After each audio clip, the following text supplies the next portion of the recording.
And if this is your first time giving your mind a little love, I have a few goodies for you. First, don't forget to subscribe so you never miss an episode. And second, sign up for the Morning Mind Love. Think of it like a weekday oracle from your highest self to help you start each day with a positive focus. Plus, you'll get 2 gifts absolutely free: a 30-minute binaural meditation and 30 days of journaling prompts to help you remember who you truly are. So join over 9,000 people and go to mindlove.com to sign up. Welcome to Mind Love, episode 320. Today's episode is all about unveiling the quantum secrets, ancient texts, Gnostic masters, and the mysteries of spiritual growth. Life is a process of limitation through different dimensions of existence. And if we look at this as perhaps the lowest rung in the ladder, spiritual energy in a physical form, we have to limit our awareness and limit our consciousness in order to think of ourselves that way. Because once we expand our consciousness, we realize we're not physical forms, really and truly. We're a kind of electrochemical energy that has come together temporarily into a certain state that we call physical. Scientists will be the first ones to tell you that at the deepest levels of the quantum world, there's no such thing as materiality. All that exists are waves of light energy. Einstein's E equals mc squared basically said that energy and matter are really the same thing. Matter is just energy in a lowered state of frequency. And that's what we are. Turn up your frequency with Mind Love. Bite-sized brain hacks for seekers, dreamers, and doers. It's time to give your mind a little love with your host, Melissa Monti.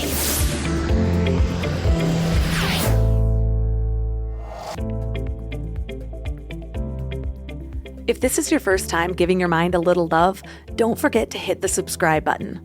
Mind love is a habit, and the more you give your mind that love and intention, the better you'll feel about yourself and your life. Plus, it's really a win-win because more subscribers means Mind Love attracts even more amazing guests to bring you their wisdom. So don't forget to subscribe. Have you ever wondered if the wise sages of the past knew something that we're just rediscovering? I mean, what if the teachings in ancient spiritual texts actually cozied up with quantum physics? Intriguing, right? I was introduced to this interesting connection when I first dipped my toes into the law of attraction. But I'll be honest, I was skeptical. I picked up The Secret back in 2006, and let's just say that my reaction was some kind of roller coaster of awe followed by doubt. And maybe it was just because my half-hearted 3-minute visualization sessions squeezed in during a Gilmore Girls commercial break didn't magically manifest my every desire by nightfall. Ever had that feeling when something intriguing crosses your path, but you're just not quite ready for it? That was me at the time. So I shelved the whole concept for a few years, probably to make room for the downward spiral that I was already busy with. Well, fast forward to 2011, and guess what? This time around, the law of attraction just hit different. Or maybe I should say resonated with me on a different frequency. But I would be lying if I said my reservations disappeared completely. One minute, I would be super hyped about this secret wisdom, and then the next, I'd be questioning. Am I just being naive? It can't be this simple, right? Well, the truth is, it is pretty simple. But don't mistake simplicity for ease. And even then, let's get real. The only reason these laws seem challenging is that we've got years, or hell, even decades of mental clutter and programming clouding our vision. Picture your mind like a garden, but it's overrun with weeds of limiting beliefs. Well, once you do some weeding and make room for fresh, empowering thoughts, life starts to feel easier. And suddenly, you're floating along the river of life, rather than dog paddling against the current like a mad person. But mastering the how, what, and why is like diving into a deep cosmic rabbit hole. You've got to dig past all the surface layers to uncover that rich soil beneath it all. What really struck me was when I discovered that these concepts aren't just new age marketing nonsense. They've actually been around for millennia. I'm talking way back in biblical times. The Gnostic Gospels, which were rediscovered in Egypt in 1945, were basically foreshadowing quantum physics long before it even had a name. They were hinting at ideas like the Big Bang, parallel universes, the so-called God particle, and even the quantum field. Sure, they weren't using the same jargon, but the essence is spot on. And here's where it gets really cool. When you get this, like really get it, you understand exactly how to align with the universal flow. Could that be the reason that this wisdom was kept under lock and key for centuries? Can't have all the peasants realizing their power, right? So let's take that power back and return to our divine roots. Our guest is Peter Canova.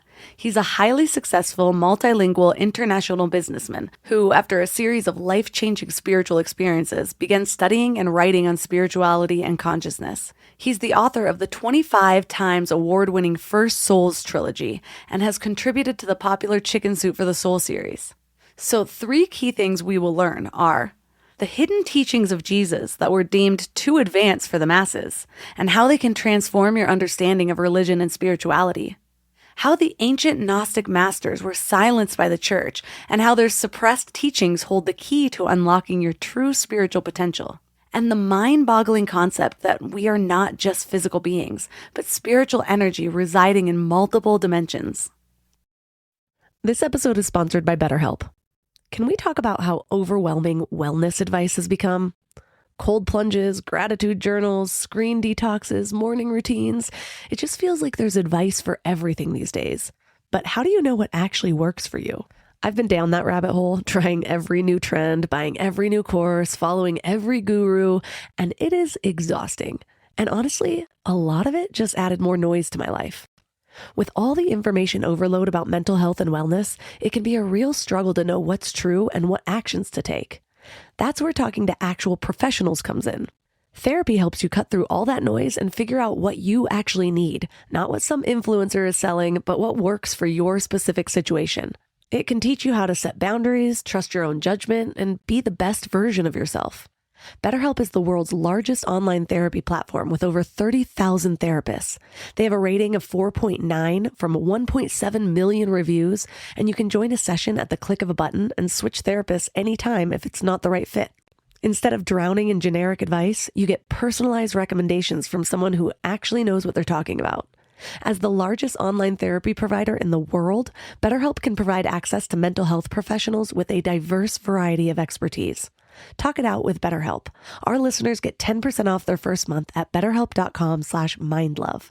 That's BetterHelp, HELP.com/mindlove. Can we talk about back to school chaos for a second? The kids are getting back into routines, everyone's schedules are crazy, and suddenly you're supposed to have dinner on the table every night like some kind of magician. But want to know what I figured out? Shopping, planning, and cooking food really can be simple and stress-free, which is why I love Hungry Root. Hungry Root takes the stress out of mealtime by filling your cart with personalized picks and planning your week of meals, getting smarter with every order. With over 15,000 recipes to choose from each week, many ready in just 15 minutes or less, it's a huge lifesaver on those busy weeknights. I personally love their Smart Cart technology. It learns what I actually like and then recommends groceries, recipes, and supplements tailored to my tastes and needs. Plus, I love the kids' snack section where I get these really easy snacks to just keep in the car or throw in our to-go bags or lunch boxes for those of you who need them. They screen out over 200 additives, including high fructose corn syrup and artificial sweeteners. They only source high-quality meat and seafood with no hormones or antibiotics, and they carry trusted brands like Oatly and Vital Farms. The time that I have gotten back has been incredible. Take advantage of this exclusive offer. For a limited time, get 40% off your first box, plus get a free item in every box for life. Go to hungryroot.com/mindlove and use code MINDLOVE. That's hungryroot.com/mindlove, code MINDLOVE to get 40% off your first box and a free item of your choice for life. hungryroot.com/mindlove, code MINDLOVE.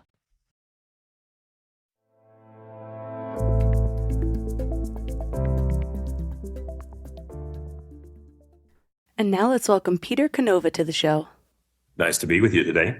So I am so excited about this interview because in the last couple of years, I have been on a deep dive further into spirituality than I had gone the previous 10 years.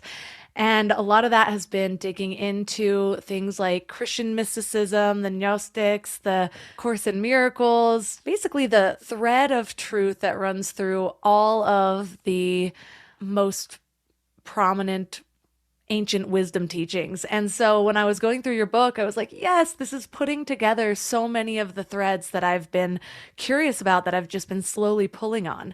And so to start, tell us the story of your awakening.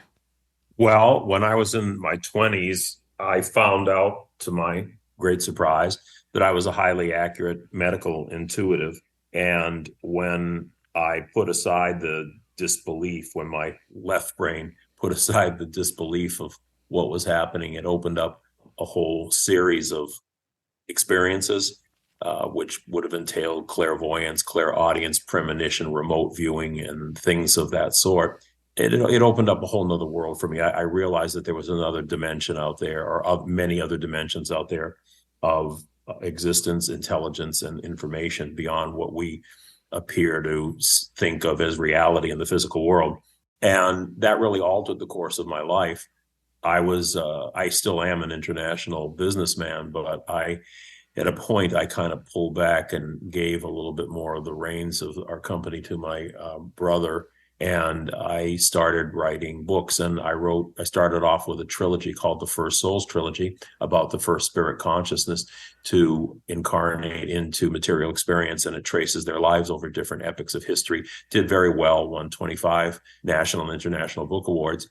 And more recently, I decided to take all the 35 and 40 years of research that I did into this and incorporate it into a nonfiction book, which is Quantum Spirituality. And I might backtrack a little bit and mention that one of the things that I did was when I started experiencing all these things, I started reading, like yourself, books on spirituality of different types, ranging from Hindu all the way to Judeo-Christian mysticism. And that led me into quantum physics. And the nexus there is that they both ancient wisdom and quantum physics, essentially deal with the nature of light, matter, and energy. And when you add all those three things up, the equation points to something called consciousness. And that's how I really got into this whole line of inquiry, in this whole line of research and exploration. When you were, first of all, I kind of want to backtrack and ask, you said you discovered you were a medical intuitive. Yes. How did that come about? Well, I saw an advertisement in a paper in Boston, where I'm from, about a course in training people to enhance ESP. It was called ESP back in those days, extrasensory perception. It's not a term they use much anymore. And it really, what I've really found is that this is all, you can call it psychic, you can call it spiritual. It all, sort of is permutations of the same thing. So anyway, I went to this course, and they had a session where you would sit opposite another person who had index cards with the names of people who had medical or possibly mental health problems. And a lot of people had gone through this course, and everybody was asked to bring in these index cards. So they had a big file of them, hundreds, thousands of index cards on file. And they would just randomly pick these cards out. And the person that you were sitting opposite from would only be allowed to tell you the name, age, and address of a person. And I remember the very first case I did was an elderly gentleman in Miami. And they just said to me, what can you tell us about him? And I said, I see his heart tilted at a funny angle, which indicates to me that he had pinched off his aorta, and it looks like he has a blockage in his aorta. And they said, that's correct. What else can you tell us? They can never say, no, that's wrong, because that discourages people. They can only say, I don't have that information. Or if you hit on it correctly, they can tell you that. So they said, yes, that's correct. I also said, but I see something metallic on the bottom quadrant of his heart. And it feels to me like he had a pacemaker installed. And they said, yes, that's correct. What year was the pacemaker installed? And I saw the hands of a clock spinning like wildly. And all of a sudden they just stopped dead at 10 o'clock, which meant in my mind 10 years earlier. So that was, well, I'm going to date myself here. I think that was back in 1975. So I said, yeah, he had the pacemaker installed in 1965. And they said, that's correct. And then I went on to diagnose many, many cases after that. I had a girlfriend at the time who worked at the VA hospital, and she used to bring me cases from the hospital to go and tell her, the physicians over there about, my findings and everything. That's kind of how that was the genesis of it. That's pretty amazing. I feel like I have been working on my intuition for so many years.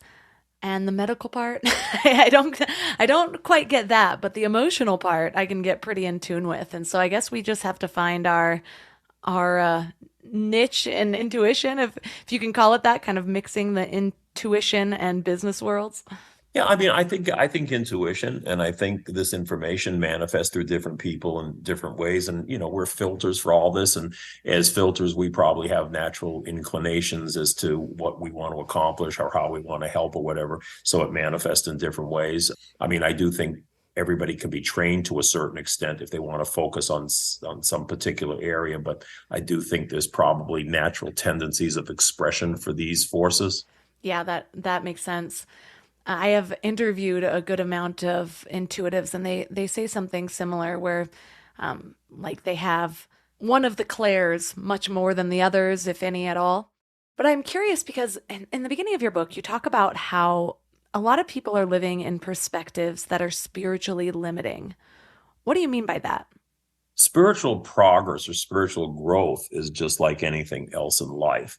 If we don't pay attention to that part of our being, it doesn't really grow or progress or manifest. It's just like learning to ride a bike. If you have no consciousness of wanting to ride a bike, then you'll never learn to ride a bike. And you'll be missing out certainly on some dimension of living. Well, it's the same thing with our spiritual growth.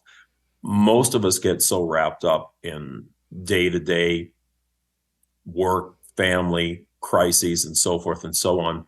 And we might occasionally, go to a church or something like that. But, going to church, honestly, I don't think it does it for a lot of people, really in a deep level, because essentially when you're going to church, you're just sort of taking things on faith secondhand from somebody else, from somebody else's experience, or what the priest or the pastor or rabbi is telling you. I think real growth comes when you have your own discoveries, when you have your own experience. So I can sit here and tell you that fire burns, and you can intellectually say, oh, okay, well, that sounds right. But you don't really know that's the case until you stick your hand in the fire. Once you do that, you own that perception, you own that experience. You know it intrinsically to be your own truth, not somebody else's say-so. So in order to arrive at that state, I really think that people have to put in a little bit of work towards it. So you have to have some motivation towards understanding deeper aspects of life. And the payoff of that is, I liken it to, do you want to live in the basement all your life, or you want to move up to the penthouse where you get a better view of the operation of life and the panorama of life, and maybe gain a better measure of control over your own life in understanding ways that you can enhance your life experience? And that's really the payoff. It's all about enhancing our life experience. And if we go into ever deeper layers of it, it really can enhance, I believe, our afterlife experience also. So I think that, like I say, I think that the predicate here is that you really have to put some time and thinking and effort into seeking and wanting to find out some of the answers to these questions.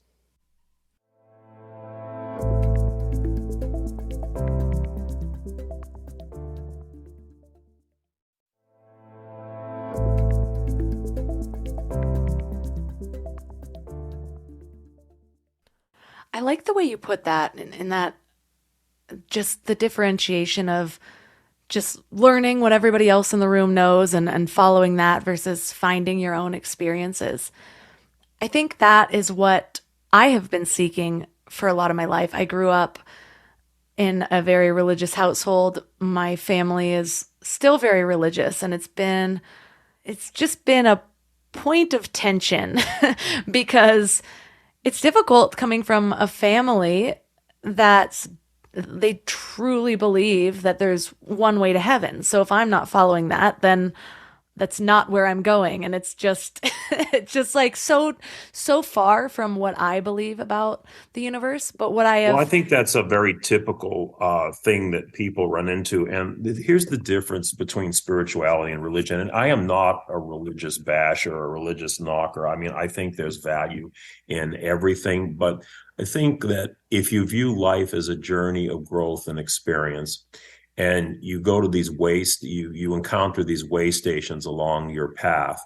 And in a church, they'll say, come in here. We've got some information for you, but, this is our closed box. If you stay within this box, then you kind of, we'll kind of clue you in on what's going on.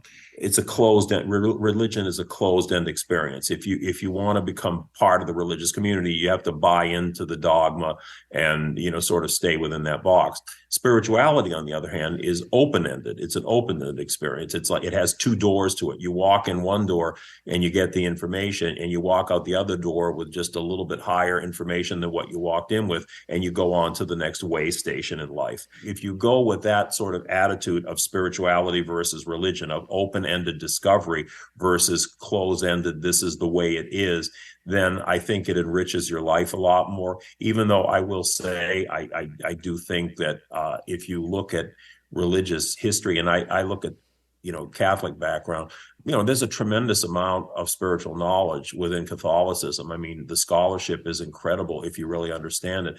But that's not what most people get. Most people get the rules, the regulations, the dogmas, and everything else. And so much of the really helpful spiritual part of it is buried over, because prophets speak the heart of God. Their followers start religions, you see. And what that really means is that if you don't have that experience yourself, again, you're in a position where you're taking something secondhand from somebody else. And those other people, more often than not, have their own filters, their own agendas, and you're not getting clear information. You're getting distorted, filtered information from somebody else. I don't want to be in that position. I don't like to see other people in that position, which is why when I speak do public speaking, I often tell my audience at the beginning, don't believe a damn thing I'm going to tell you. And they sit there scratching their heads saying, well, what do we pay to come to this for? But what I mean by that is that I certainly want them to listen to what I have to say and consider what I have to say. But I want them to become their own prophets. I want them to take the knowledge that I'm trying to give them and use that as a roadmap or a yardstick on their journey. But don't take it from me that I'm the be all and end all of everything. There's other things out there really to discover. I started diving into the works of Bart D. Ehrman. I read over a handful of books from him, Marcus Borg, Timothy Freck, and Peter Gandy, Jesus and the Lost Goddess.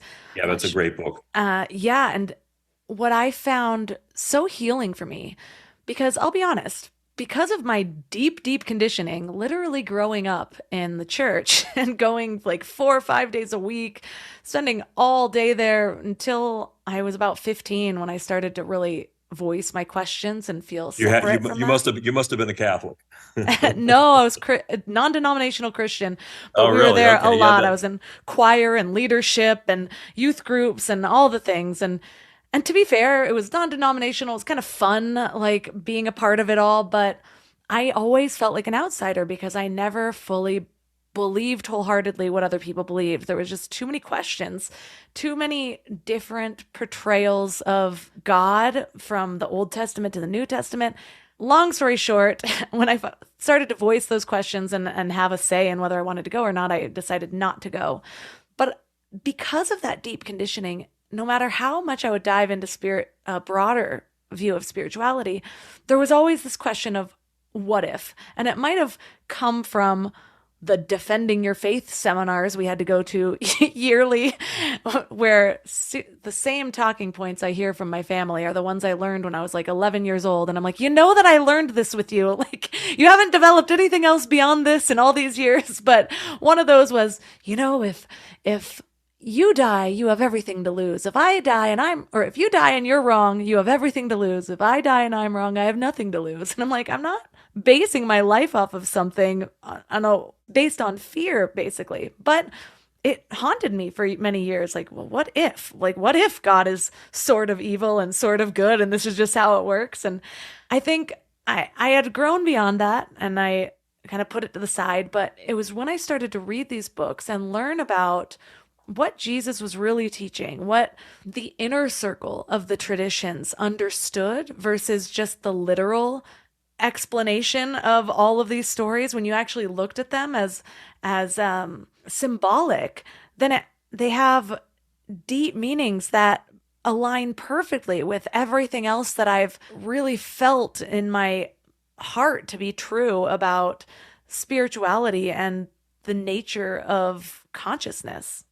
Well, we were never really taught what Jesus was really teaching, because if just to give a little history of Christianity here.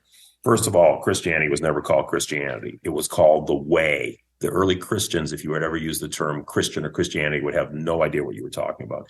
They followed the Way. Now, that sounds a hell of a lot more like a spiritual path than like yoga or something like that, than it sounds like a religion. So the early mystical Christianity was a series of spiritual teachings. The adept or the person could become more enlightened about the way, about fundamental reality and the way the world operates. There was no dogma, there was no hierarchy, there was none of that. There were two teachings in Christianity. There were two streams of Christianity. There was the inner mystical tradition, and then there was the outer church. The outer church evolved, which was the church of well, let me go back to prove my point that there were two teachings. In the Bible itself, it says that unto the masses Jesus spoke in parables, but unto the disciples he gave the keys to the kingdom of heaven. We have further evidence from early church fathers like Origen and Clement of Alexandria, early Christian bishops in Alexandria, which was a major Christian city at that time, that affirmed that there was a secret mystical teaching that Jesus was teaching, but he would only teach it to the elect. He would only teach it to those who were capable of understanding it. And that was a select, relatively few people were able to do it, especially, during those days. There wasn't a great level of education amongst the masses in those days. And so the outer teachings was a much more simplified teachings of, the Beatitudes, the platitudes, and the parables and things like that. Parables are essentially a way of telling a story that has inner truth to it, but the people have to absorb it kind of by osmosis rather than by direct understanding, because they wouldn't understand the real, raw truth of things. So what happened was that when Christianity the Christians began to be persecuted by the Roman Empire, the way they were trying to overcome that was by being adopted as the official state religion of the Roman Empire, which eventually they succeeded in doing. But the price for that was that the church became thoroughly Romanized. The mystical church was destroyed because essentially it said, hey, listen, we don't need priests. We don't need a hierarchy here. We don't need the church being an intercessor between us and God, because we are direct projections of the deity itself. And we have our own lines of communication within us that we have to awaken. We don't need all these dogmas and hierarchies and the church acting on our behalf. But that went counter to the Roman Empire. When the church became Romanized, the Senate became the College of Cardinals, the Pope, the Emperor became the Pope, and it adopted all the strictures of the Roman empires, that highly organized, regimented sort of character. And that was essentially what we inherited today as the modern day Christian churches. But the inner teachings were pretty much lost or obscured. And people don't understand today that the Gnostics, for instance, the Gnostic Christians were actually the original Christianity. And they were basically drummed out of the church and excommunicated. And the church even today considers Gnosticism the greatest heresy that the church ever faced. Well, the funny thing about it was the church is the greatest heresy that the church has ever faced. The Gnostics were the original followers of the way. I have so many feelings about it. It's like, on one hand, it makes me angry. On the other hand, I'm relieved. And like I said, there's just something about really diving into all this that has felt healing to my path. And every time I speak about the almost religious trauma that I feel, I get so many people reaching out with similar stories. And it's because it's difficult to grow up with really dogmatic parents that have one way. And when you don't align with that, it's like rejection, confusion, all sorts of things wrapped up into one. And I remember saying to one of my parents, like, if your way is the right way, then I'm just not meant to, I'm not chosen, because I find it so out of alignment with my deepest truth that there's just no way I could believe this more traditional way. Well, look, dogma is meant to keep people in line, and the essentially fundamentalists or any kind of orthodox religion has all their little strictures and teachings in place to essentially keep people in line. I mean, they survive by membership, and in order to keep their members, they need to have a kind of essential creed or dogma. And they don't want people straying from that, because then people might stray away from them. But that's really the purpose in life. The purpose of life really should be a free exploration of these issues. And one of the ways that you do that is you have to pull away from religion to some extent and start looking in other directions for correlations. So for me, for instance, I looked at spirituality and I looked at quantum physics. And that was great, because if you want a roadmap for your spiritual growth, any map has to have at least two coordinates, right? It has to have north and south, or east and west, or latitude and longitude.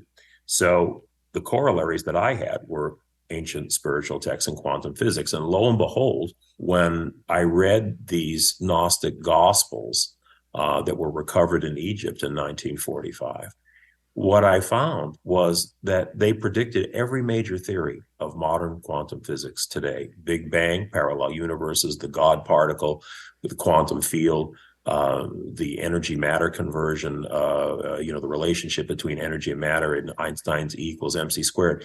It was all right there in the Gnostic text. Now, it wasn't in technical terms, because they didn't have particle colliders in technical terms back in those days. But despite that, the parallels are distinct and remarkable. And what is fantastic about that is that when you do use multiple coordinates, you take a multi-dimensional approach to your spiritual growth by looking at different disciplines like quantum physics, depth psychology, like Carl Jung had, and Gnosticism, you start to see the parallels there. They're essentially saying the same thing.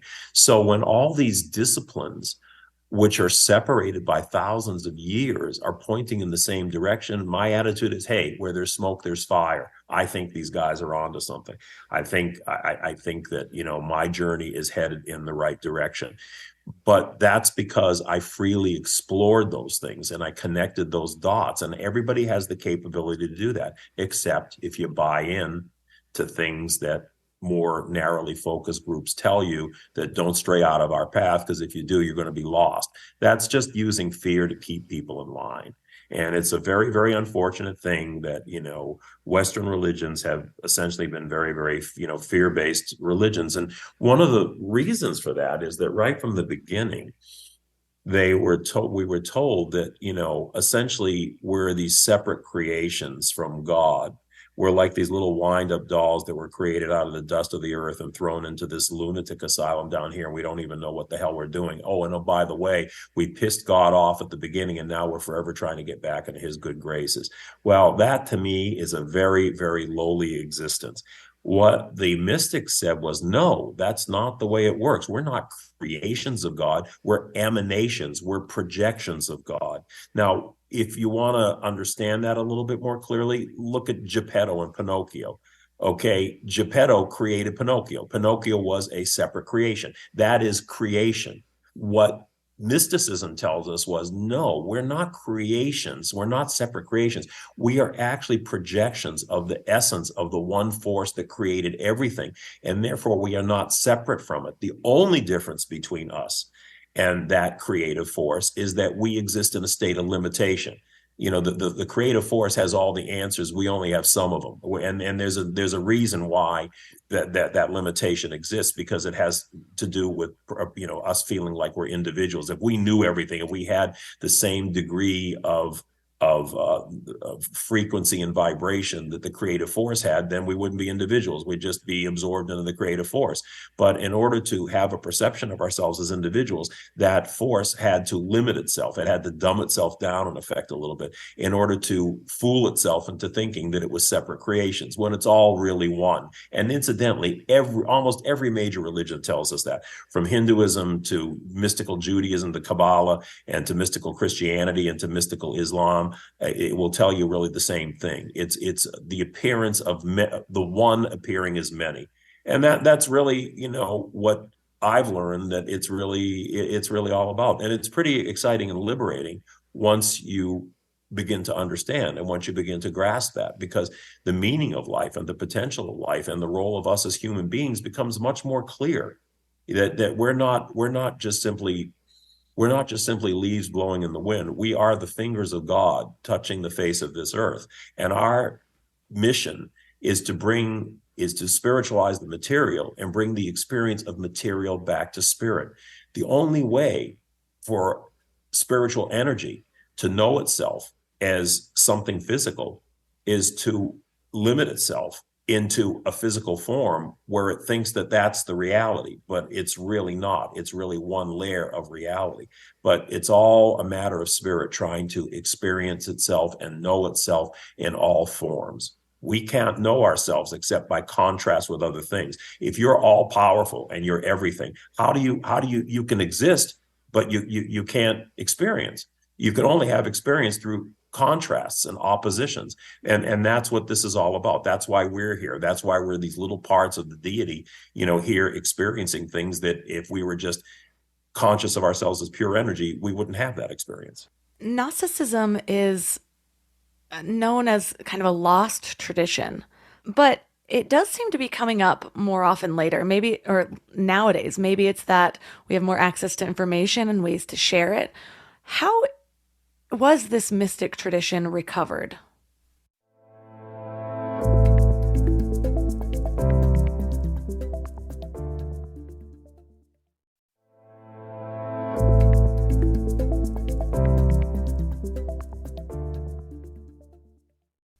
Gnosticism is known as kind of a lost tradition, but it does seem to be coming up more often later, maybe, or nowadays. Maybe it's that we have more access to information and ways to share it. How was this mystic tradition recovered? In pieces, in bits and pieces. The church destroyed the Gnostics and their writings, but they couldn't destroy them completely. The truth can never be completely destroyed. Gnosticism went underground, and it popped up in different forms. The troubadours in the Middle Ages, the tarot cards, the Freemasons, the Cathar Church of France in the 12th and 13th centuries. These were all expressions of lingering Gnosticism. Specifically, Gnostic texts were gradually recovered, and the biggest cache was in 1945 in Nag Hammadi, Egypt, when some Egyptian brothers were poking around cliff sides looking for manure. They stumbled onto these caves, and there were these earthenware jars in there. At first, they didn't break them open because they thought that evil genies were going to spill out, but their greed overcame their superstition because they thought, well, maybe there's gold in there. Well, there was gold in there, but not of the form that they were thinking of. There were all these papyrus scrolls, which were the ancient writings of the Gnostic masters, that all of a sudden we had a window onto the original teachings of the Gnostic masters that were suppressed over the years. And it's very interesting to me that this all happened in 1945, the year the atomic bomb was dropped, because to me, if you look at the movie Oppenheimer, it's fascinating. Oppenheimer has introduced the birth of the quantum age to the public now, just recently. But it's the dark side of the quantum age. It ended up in the production of a weapon of mass destruction. Gnosticism was also the introduction to the quantum age, 3,000 years old, but it was the light side. It was the side that could produce liberation and knowledge and understanding of the world to make the world better. And I think it's no coincidences that the two things happened in the same era. But prior to 1945, the only real knowledge we had of the Gnostics to any extent was through the writings of their enemies, the church fathers writing about them. Now that we made this discovery of the Gnostic text, we have them resurrected from a 2,000 and 3,000 year old grave to speak for themselves again. Well, one of the things that we lost was the feminine path of the Gnostics. And I talked about the book I had read, Jesus and the Goddess. Tell us about the Gnostic myth of Sophia. That's a very, very deep and complicated question, and I probably could take up the remaining time that we have here. I mean, I could describe it to you, but if you really want to understand the meaning of it, that would have to go into some depth. So perhaps I'll answer that in a little bit of a different way, rather than I'll talk about the sacred feminine in general, what it means, as opposed to the Gnostic Sophia. Basically, the Gnostics, just like so many other ancient spiritual traditions like the Hindu, they said that the force, the consciousness that created everything was one. It was a unity, but it expressed itself as a polarity in male and female, or yin and yang. You can think of them as polar opposites, like positive and negative electrodes. And the reason for that was it was the friction, the heat, and the light that went on between those polarities that produced, the elements necessary to project out creation. So there were qualities always associated with that, and we still associate those qualities in the modern era when we talk about right and left brain. The left brain is more analytical, logical, linear thinking. The right brain is more intuitive. It's more feeling. It's more abstract thinking. And the ancients recognized this, and they always talked about the male and the female qualities. Now, the female quality, which I believe is really a little bit more like the gateway to spiritual growth, is feeling and intuition, because by and large, you really have to intuit your way to these things. You certainly can use logic and rational thinking and everything to sort of guide you along the path. But what you're really trying to do is have that intuitive feeling of something greater than you, of you being part of something else. So that's essentially what we lost. The early leaders of the way were Mary Magdalene and the female disciples. In fact, Mary Magdalene in the Gnostic Gospels was the main disciple, and Peter was probably the dumbest of all the disciples. He didn't, really get it. He was still so locked into the patriarchal Jewish law that Mary Magdalene had to explain to the other disciples many of the deeper teachings of Jesus and break it down in ways that they could better understand it. And he exalted her above all the other disciples. Well, you see, it's not surprising to me that that's the case, because the early way was a spiritual teaching, and Mary Magdalene and other females would have intuitively grasped that. Now, that doesn't mean that things like intuition and feeling and so forth are limited to females. As Carl Jung pointed out, we have both within each of us. So we have the anima and the animus, the male and the female, and the female and the male. And Jung said that when we unite these things and bring them into a balance, that we become actualized human beings. We become sort of superior human beings. Well, Jesus said the exact same thing in the Gnostic Gospel of Thomas a couple thousand years ago. He said, when you make the male as female and the female as male, and you make the two into one, then shall you realize the kingdom of heaven. And what they're both really telling us is that if we use these faculties in balance, then we really become much more enlightened human beings. And I always use a rocket ship analogy to describe this. So the rocket has two main components. You have the fuel and you have the guidance system. So without the fuel, you never get off the ground. Without the guidance system, you get off the ground, but you go around in circles. The fuel is the feminine aspect. It's the innate understanding that there's something more out there and the seeking of that.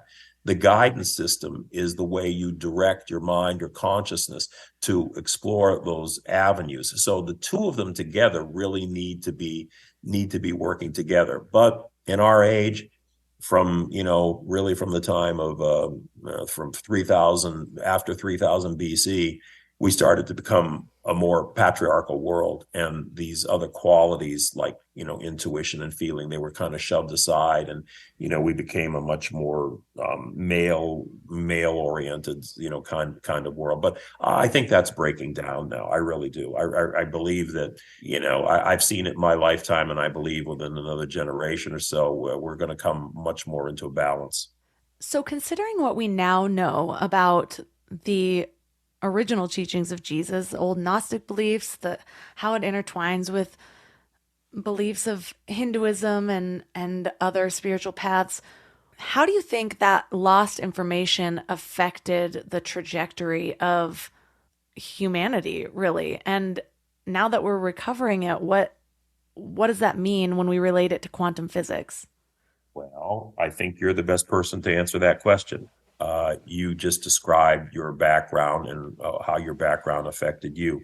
I think that answers your first question of how did that affect us. I think the fact that you are breaking out of that and you're now on a more spiritual path as you have this show, I think is the answer to the second part of your question of how that's going to affect us. I think more and more people are going to break away from your past, and they're going to be walking into your present or your future. You're right. I definitely feel like there was several years of trying to understand intuition. And I'll be fair in that there was a lot more that I did to cut off my intuition, just everything. I had a really severe eating disorder for years. I was always numbing through Adderall, party drugs, drinking too much. And so much of my growth has been a series of undoing and removing the blockages in a way. And I do think for myself that religious aspect was my first big blockage. And it could have even been a pathway into a lot of the kind of dark monsters that I used myself to keep me there. What you went through in many different ways is what millions and millions of people on this planet go through. And it is a way of bringing you out of fear. All the things that you mentioned that you were into were a result of the fear that grew out of what you were taught. And fear is the biggest impediment to human existence. I just wrote an article for a magazine about this, that it's not war, it's not GMO food alteration, it's not the environment, it's not physical illnesses. All those things in my mind are really just different manifestations of fear. They all arise and they stem from fear. And the fear is the fact that we're uncertain. The world seems random and the world seems uncertain. And indeed it can be, if that's the way you allow it to be, and that's the way you allow your life to be led.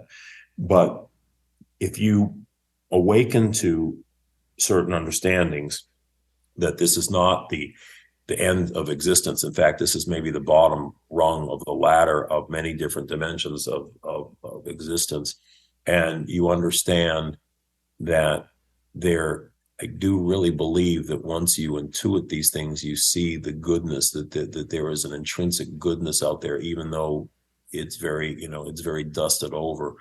The fear starts to subside. So when you broke away from, and you at first you didn't know how to cope, so you used drugs or eating disorder, whatever. This was a way of trying to block the fear and the feelings that you were being spoon-fed on a daily basis, and you did what you could at the time. Now you're dealing with it in a more enlightened, more mature kind of way. I really think that enlightenment and higher consciousness has a lot to do with coming out from under that veil of fear into a greater understanding. And as you do that, you start to see the commonalities in life. You start to see more of a unity in life, and you feel a little bit better about people. You feel a little bit better about, existence. But, I mean, all of us, I was, I was like brought up with the same way. I mean, I remember, I remember being in church as an altar boy and crossing in front of the altar without crossing myself. And one of the other altar boys told me I was going to go to hell because I went in front of the altar without crossing myself. I mean, that kind of stuff. Think of the narrow mindedness there. Think of being boxed in, with fear. I mean, that's just a small expression, but you can expand that incident to a lot more people on a much larger scale. And, that's what we're that's really kind of the world we hope to come out of. And that makes perfect sense because when you're in fear, you're in that survival part of your brain. And even just on the behavioral science side, we know that we can only make certain types of decisions when we're in that survival mode. And so getting to the point of exploring higher consciousness doesn't even cross your mind because you're just like, okay, I don't want to burn for all eternity. So, but one of the things that you teach about is mind levels. Can you explain that to us? Certainly are different levels of mind. You have your conscious mind, you have your subconscious, and you have your unconscious mind. And I think the reason why we probably have those different layers of mind is because, the world is designed to keep us in a certain kind of illusion and have us believe that, we are these physical objects moving through three-dimensional space. I think that a lot of the information that we get at a spiritual psychic level comes through the unconscious mind. It's really just sort of, I guess one of the better ways I can describe it is there's a guy named Donald Hoffman, and he said something that I thought was pretty clever. He said, there are so many other dimensions to existence. He said, but when you think about it, he said, we're down here at a level where we have to survive. So we got to simplify things. He gives the example of a computer, and he says, look at an icon on your desktop computer. He said, now the icon really is just a symbol of a whole bunch of other processes that are going on behind it. There's all kinds of binary operations that are going there. And, you open up, you click on that icon and you go through different layers of what's in those files and everything else. He says, but ultimately, he said, there's all kinds of mathematical computations going on. He said, in order to survive in a world like this, we can't sit there when a saber-toothed tiger is chasing us and do all these computations. He said that it has to be simplified. So essentially, all we see is the icon on the desktop. We don't really dig deeper and perceive everything else that symbol represents.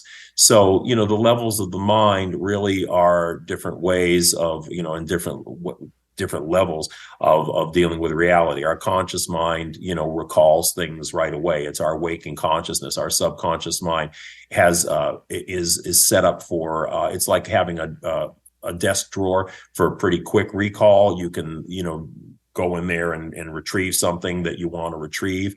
The unconscious mind itself is very interesting because that's where we probably receive a lot of information, but the information could be both dark and light. The unconscious is also a little bit of a battleground between our shadow, our darker self, and our more enlightened self. So Carl Jung described the unconscious in that way. He said, it's the repository of negative things. He said, but it's also what makes us, gives us information and makes us unique, so that we're not, we're not all the same. We're not all conforming. And it's very interesting that we look at the fact that we have sort of these two distinct halves to our brain. The right and left brain. They have the logical side and the intuitive side, and then we have further, delineations between the conscious, the subconscious, and the unconscious minds. And you say, well, why all this stuff? Well, to me, again, it's really a process of concealment. It's the way of concealing the fact that we're not really what we think we are. We're not really physical beings. We're actually spiritual energy residing in forms that appear physical, but this is not our real, these are not our real selves. Our real selves are spiritual energy or soul energy that reside at other levels or frequencies of vibration. And it's really kind of an illusory existence that we have down here. And again, it gets back to the limitation I talked about earlier. Life is a process of limitation through different dimensions of existence. And if we look at this as perhaps the lowest rung on the ladder, which is spiritual energy in a physical form, we have to limit our awareness and limit our consciousness in order to think of ourselves that way.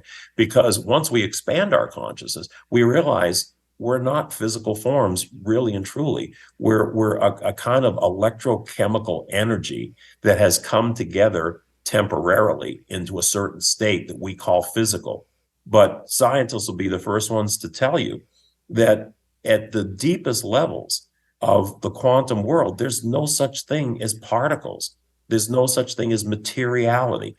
All that exists are waves of light energy. And occasionally, and under certain conditions, this smooth stream of light energy kind of goes down a cul-de-sac and forms something like what we call physical reality, but it's only a temporary condition. It's like Einstein's E equals mc squared. Again, here's another thing. Einstein's E equals mc squared basically said that energy and matter are really the same thing. Matter is just energy in a lowered state of frequency. And that's what we are. We are energy in a lowered state of frequency that thinks we're something other than what we truly are. So I getting back to the original question about the levels of mind, I think all these different delineations of mind, these gradations of mind and everything are just simply ways of, limiting us to think that we're experiencing individuality in a physical body.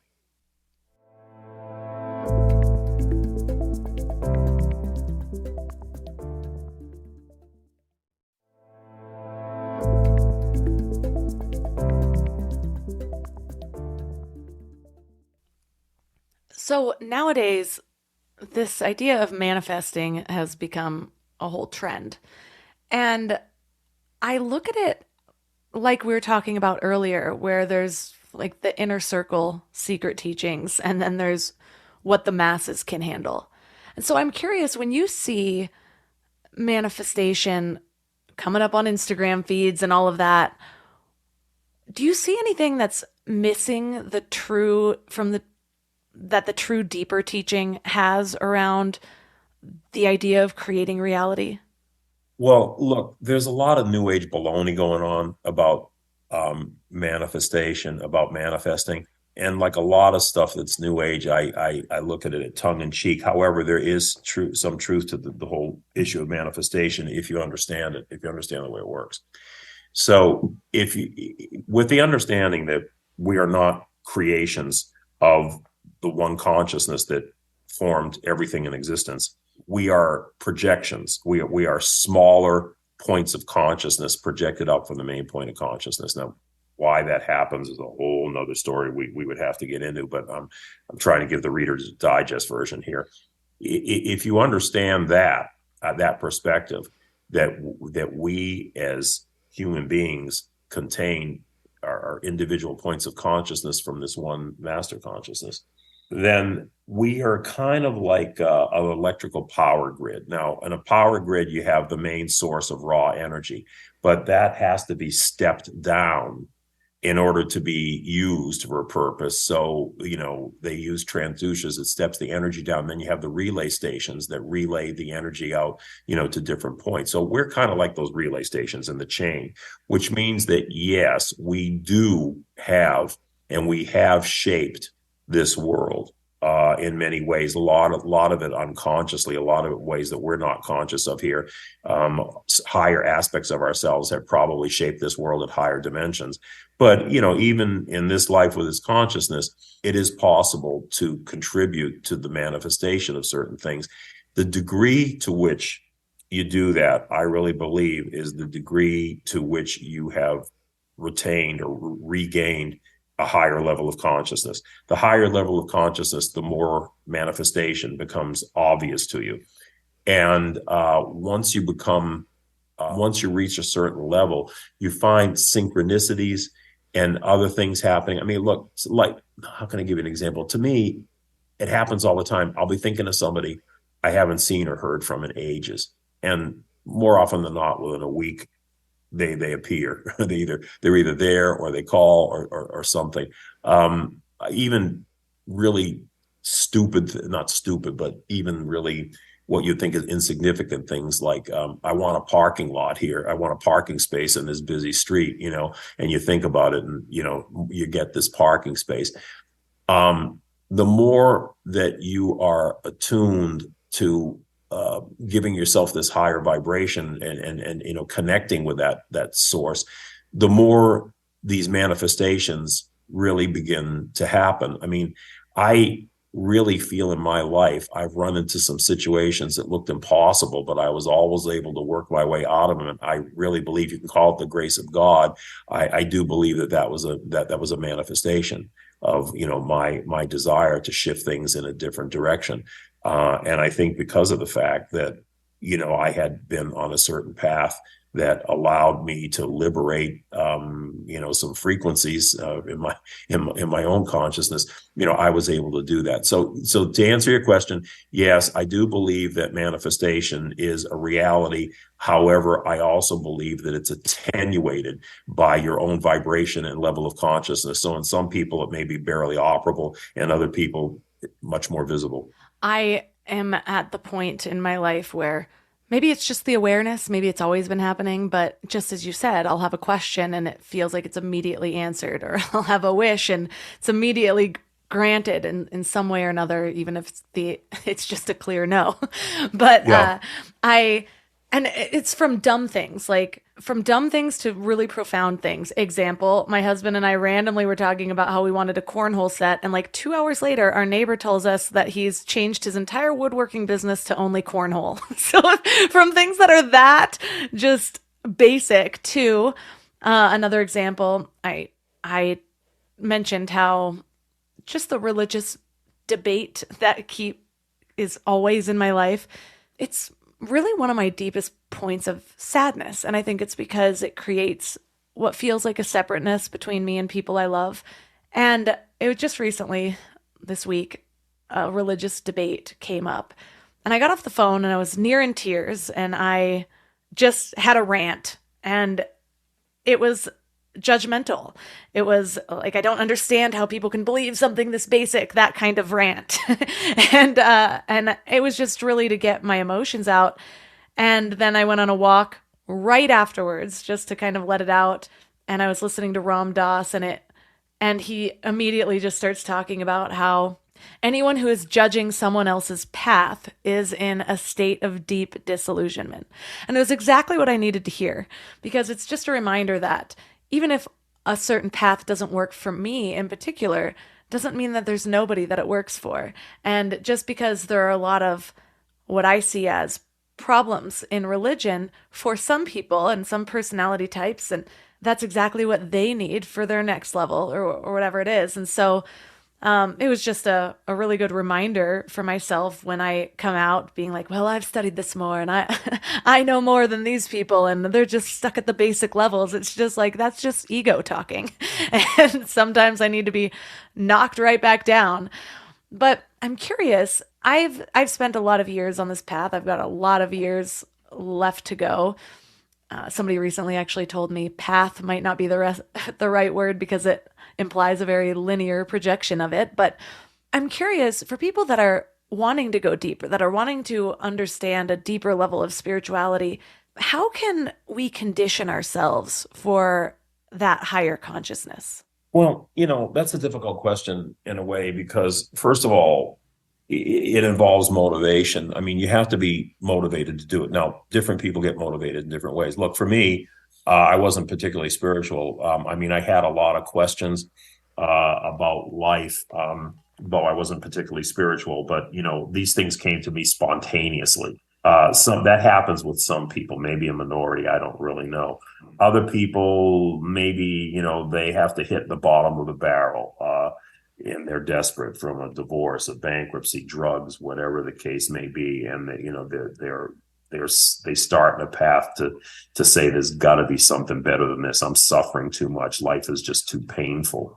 Oftentimes unfortunately, life has to get painful for people before they start to seek. But so, there has to be a motivation, and motivation, comes to different people in different ways. Sometimes it can be visceral and emotional. Sometimes it can maybe even be an intellectual curiosity path. Everybody's path is different. Once you start on that path, and incidentally, for me, path is still a good word, because paths can be windy just as well as they can be linear. And more often than not, that's what they are. They're windy, but they still go somewhere.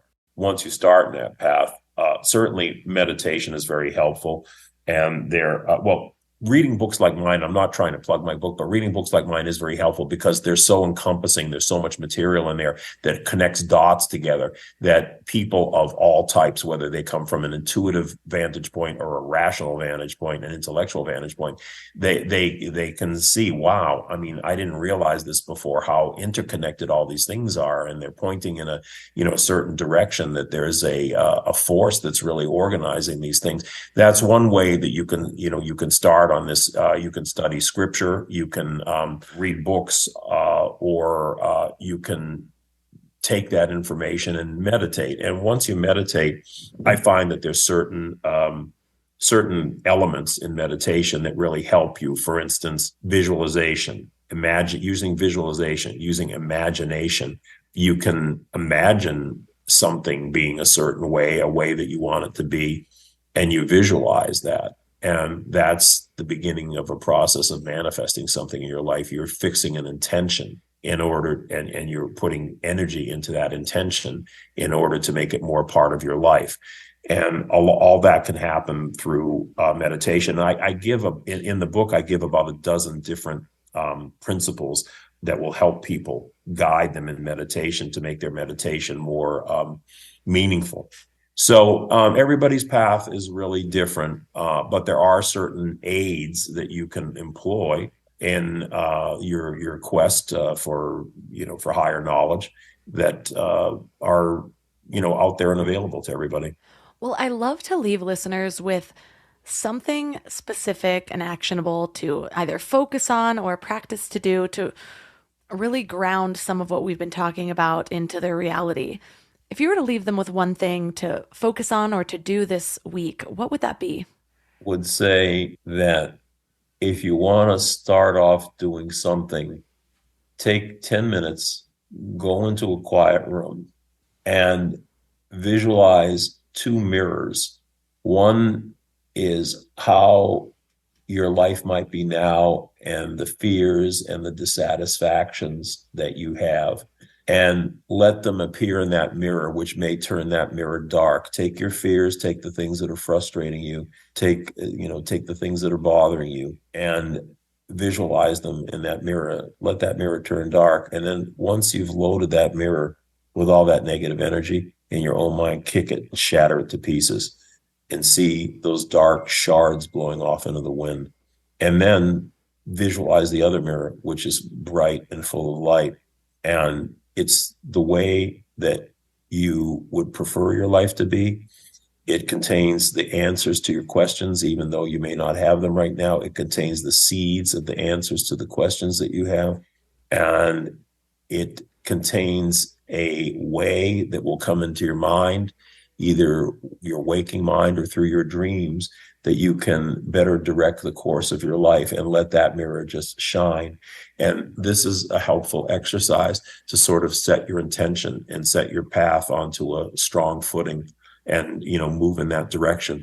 Define what it is that you want. I'm an author, and one of the things that they always tell, one of the best pieces of advice I had was, if you can't tell your story in a single paragraph, you don't know your story. Give yourself a single paragraph and project it into that light mirror, and tell that story of what you want your life to be, and then just keep focusing on it. Well, thank you for all of the work that you've put into, really all of the wisdom that you've shared in all of your work. But this most recent book was amazing for me because I had, like I said, pulled the threads of so many different things and read books on historical Jesus and on other religions and on quantum physics. And your book really put all of those together in a way that helped to understand, what is the truth of everything saying? What is the common thread of it?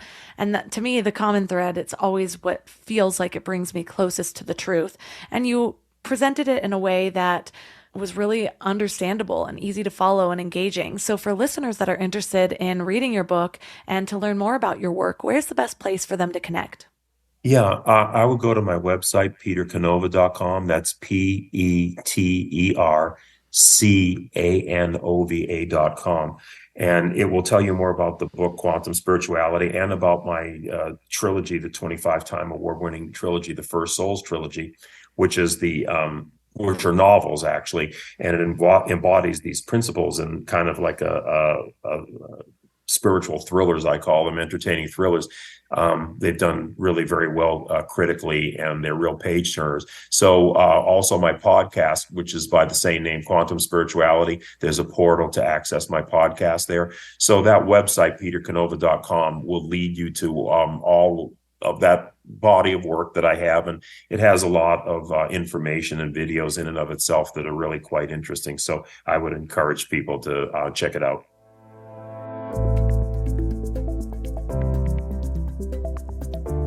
All the links for this episode will be at mindlove.com/320.